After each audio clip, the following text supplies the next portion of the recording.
Curfew শিথিলে গণপরিবহন চলাচল স্বাভাবিক। ময়মনসিংহের ভালুকা থেকে বিস্তারিত জানিয়েছেন আমাদের প্রতিনিধি আসাদুজ্জামান সুমন।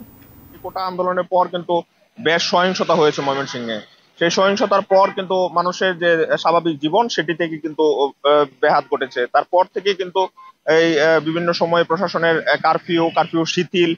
তারপর আজকে কিন্তু যে জন যে মানুষের যে চলাচল সেটি কিন্তু স্বাভাবিক পর্যায়ে রয়েছে। গণপরিবহন যে রয়েছে যে ঢাকা ময়মনসিংহ মহাসড়কে বাস, ট্রাক সহ যে অন্যান্য মিনি বাসগুলো চলাচল করছে, এবং শাখা যে সড়কগুলো রয়েছে, শাখা সড়কে যে ছোট ছোট অটো, টেম্পো, সিএনজি চলাচল করছে সেটি কিন্তু স্বাভাবিক পর্যায়ে চলছে।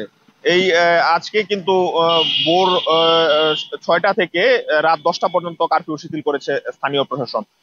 তারপর এই মানুষের যে চলাচল সেটি স্বাভাবিক পর্যায়ে এসেছে। বিশেষ করে শিল্প প্রতিষ্ঠানে কিন্তু শ্রমিকদের পদচারণায় কর্মমুখর পরিবেশ বিরাজ করছে। আর যে মহাসড়ক এবং শাখা প্রশাখার যে পরিবহনগুলো রয়েছে সেই পরিবহনেও কিন্তু মানুষ চলাচল করতে পারছে। যারা পরিবহন সংশ্লিষ্ট শ্রমিক যারা রয়েছে তাদের সাথে আমাদের কথা হয়েছে, তারা আমাদেরকে জানিয়েছেন যে যখন কারফিউ চলছিল এবং যখন অস্থিরতা চলছিল তখন কিন্তু তারা যাত্রী পাননি, কিন্তু এখন স্বাভাবিক পর্যায়ে আসার পর তারা কিন্তু যাত্রী পাচ্ছে এবং তাদের যে জীবিকা নির্বাহ সেটা কিন্তু তারা ভালোভাবে করতে পারছে। তো ময়মনসিংহ থেকে এই ছিল আমার কাছে এ বিষয়ে সর্বশেষ।